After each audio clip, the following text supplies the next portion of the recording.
सत्ता में आई मोदी सरकार को 35 दिन बीत चुके हैं। चुनाव से पहले बीजेपी ने 100 डेज एजेंडा दिया था, लेकिन अभी तक उसकी कोई झलक नहीं दिखी।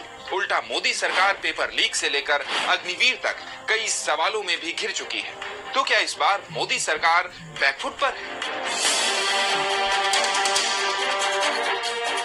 2014 में पहली बार प्रधानमंत्री बनने पर नरेंद्र मोदी ने पहले ही कैबिनेट में काले धन की जांच के लिए एसआईटी बना दी थी। अगले 100 दिनों के अंदर रेल किराया बढ़ाना, डीजल सब्सिडी घटाना और योजना आयोग भंग करने जैसे कई फैसले लिए। इसी तरह 2019 में सरकार बनने के बाद पहले ही कैबिनेट में किसानों को हर साल 6,000 रुपए देने का फैसला किया। सिर्फ 1 महीने के अंदर ही 3 तलाक खत्म करने के लिए संसद में बिल पेश किया और लगभग 2 महीने में जम्मू कश्मीर से धारा 370 हटा दी गई। 2024 में भी बीजेपी ने अपना 100 डेज का रोड मैप तैयार किया हुआ था।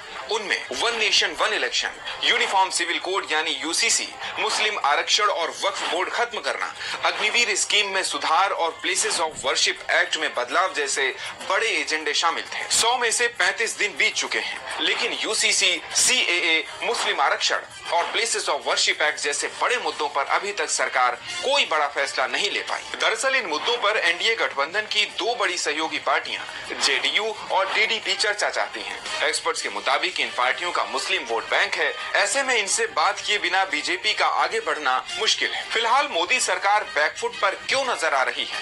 पॉलिटिकल एक्सपर्ट अमिताभ तिवारी इसकी 4 बड़ी वजह बताते हैं। पहली वजह, चुनाव में बहुमत न मिलने की वजह से बीजेपी समीक्षा करने में लगी हुई है। दूसरी वजह, इस बार संसद में विपक्ष से 250 सांसद हैं। ऐसे में सरकार अपने एजेंडे में शामिल बिलों को आसानी से पास कराने की प्लानिंग कर रही है। तीसरी वजह, बीजेपी और आरएसएस के संबंध खराब हुए हैं। कुछ दिनों में बीजेपी अध्यक्ष का चुनाव भी होना है। चौथी वजह, बजट से पहले सरकार की सहयोगी पार्टियों ने अपने राज्यों के लिए मांगे रखी हैं। पिछले 35 दिनों में देश में कई ऐसे बड़े मुद्दे चर्चा में रहे जिनकी वजह से सरकार की आलोचना हुई। मोदी सरकार 3.0 के बैकफुट में नजर आने के पीछे ये भी बड़ा कारण है। 9 जून को जब पीएम मोदी तीसरी बार प्रधानमंत्री पद की शपथ ले रहे, अब की बार मोदी सरकार में एक और पेपर लीक, एक से एक पेपर लीक होते जा रहे हैं, जिसके कारण लोगों में आक्रोश फैला है और जितने छात्र हैं उनमें भी आक्रोश फैला हुआ है, क्योंकि पेपर लीक के मामले में लोगों की ज़िंदगी खराब हो रही है। लाख छात्रों पर पड़ा। 22 जून को पेपर लीक रोकने के लिए केंद्र सरकार ने नया कानून बनाया, लेकिन उसी दिन नीट पीजी के एग्जाम में गड़बड़ी की खबर आई और एग्जाम कैंसिल हो गया।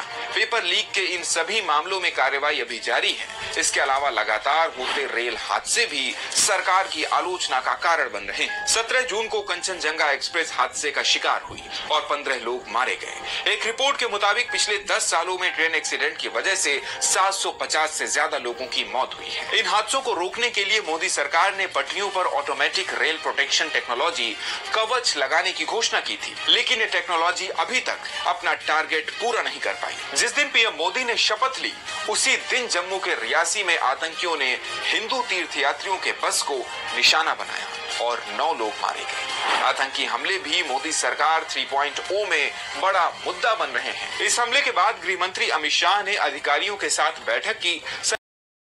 मोदी सरकार ने आतंकियों को खत्म करने का आदेश दिया था, लेकिन 10 जुलाई को कठुआ के हमारे जवानों के ऊपर एक हमला हुआ, जिसमें 5 जवान शहीद हो गए थे।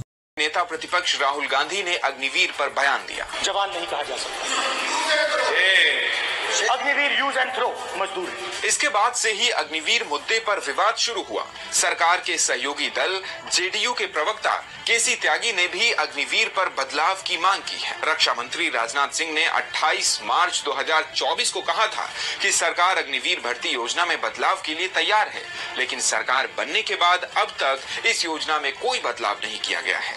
हालांकि मामला और ज्यादा दूर न पकड़े, इसलिए 12 जुलाई को सीएएसएफ यानी केंद्रीय सशस्त्र सुरक्षा बल में अग्निवीरों के लिए 10% सीटें रिजर्व कर दी गई। इन सब के अलावा बढ़ती महंगाई और बेरोजगारी की वजह से भी सरकार की किरकिरी हो रही है। इस बार की मोदी कैबिनेट पिछली 2 बार की कैबिनेट से काफी अलग है।